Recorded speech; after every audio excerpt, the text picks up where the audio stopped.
Recent comments from RCMP Staff Sergeant Camille Habel, who decried traditional values as a path to extremism, should be fuel for every Albertan committed to building a provincial police force that truly reflects our values, not Ottawa's vision of what we should become.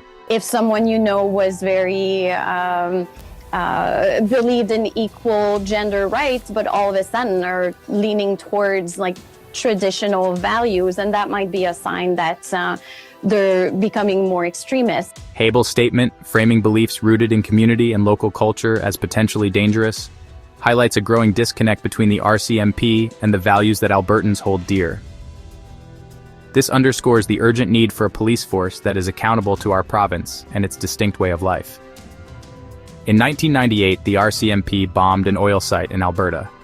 An Alberta farmer was blamed, but Crown lawyers accepted that the RCMP was responsible. The RCMP kicked down doors and seized guns during the 2011 evacuation of Slave Lake due to a wildfire, and also during 2013 floods in High River. In 2022, the force was part of politically charged allegations against the Coots 4. These aren't isolated incidents, but symptoms of an institution that has become increasingly disconnected from Alberta's unique needs. The RCMP, which answers to Ottawa rather than the provincial government, has strayed from the values it was once founded to protect. The RCMP wasn't always like this. Originally a force with deep Western roots, it was created to maintain peace in a vast and rugged frontier. Today, however, the RCMP is centralist, politicized, and increasingly at odds with the values it once upheld. This is why creating an Alberta Provincial Police, APP, isn't just symbolic. It's a constitutional right under Section 92 of the Constitution Act, 1867, already exercised by Quebec and Ontario. Alberta can, and should, do the same.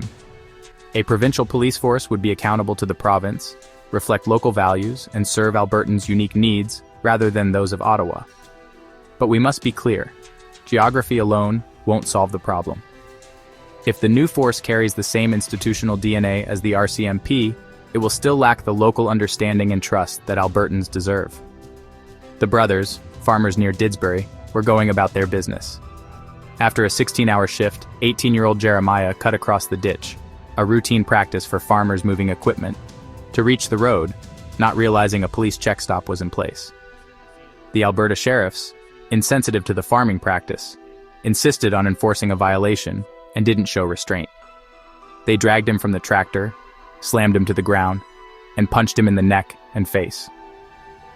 Dominic, who arrived later, was arrested trying to protect the equipment. The charges were eventually dropped, but not before severe damage was done. Alberta is not a generic province. Our motto, strong and free, is more than branding. We value private property as the cornerstone of liberty, and we cherish freedoms of speech, worship, association, and dissent. These values are essential to life in this province, not ornamental. In contrast, the Canadian Charter of Rights and Freedoms omits property rights, reflecting a more centralized Laurentian worldview.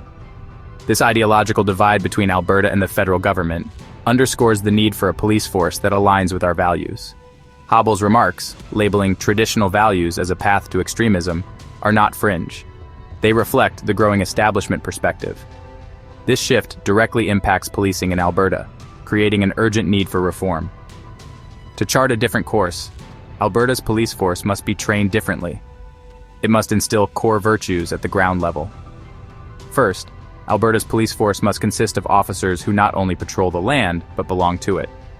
Second, training must focus on independent judgment, not rote compliance. Third, the force must pursue real crime, not ideological ghosts. Fourth, it must be accountable to Albertans, not bureaucratic fads or external frameworks.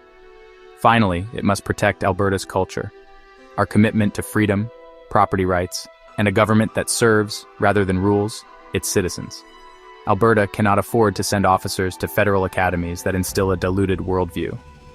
A curriculum rooted in Alberta's culture and history is essential. It will form the foundation of a legitimate provincial force. The Ministry of Public Safety must prioritize establishing the right institutional DNA. We aren't alone in facing these challenges. The Texas Rangers, though not perfect, offer a valuable comparison. Historically, they were embedded in the culture they served, answering to Texans, not federal fashions. Their authority came from the land upward, not from bureaucratic command downward.